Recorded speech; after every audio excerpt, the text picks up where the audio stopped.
I want to acknowledge, too, the frustration and the fear that people are continuing to have with this pandemic, fear of COVID and its effect on your family, fear of government intervention and its effect on families.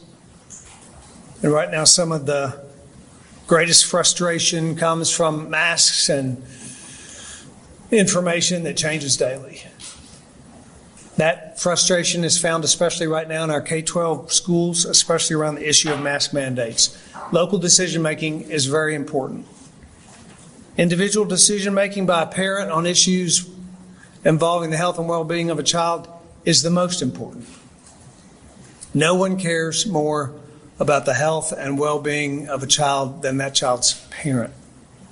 And so today I'm signing an executive order that allows parents to opt their children out of a school mask mandate if either a school district or a health board enacts one over a district.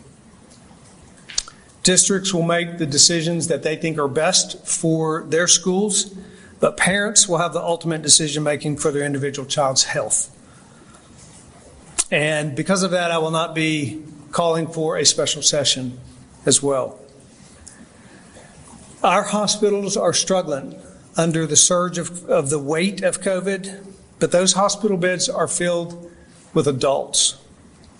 Requiring parents to make children wear masks to solve an adult problem is, in my view, the wrong approach.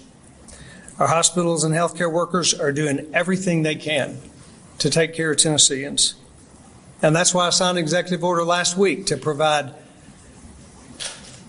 as much flexibility as possible to these facilities so that hospitals can do their jobs. And our administration continues to provide funding and staffing support to ensure that we limit the barriers to hospitals that are facing this strain.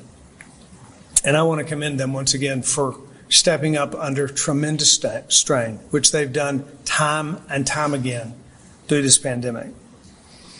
It is important that we keep our schools open. We've seen that with the devastating results of schools that went virtual or were closed and the impact that it had on our kids. And so parents, if your children are not feeling well, please keep them at home.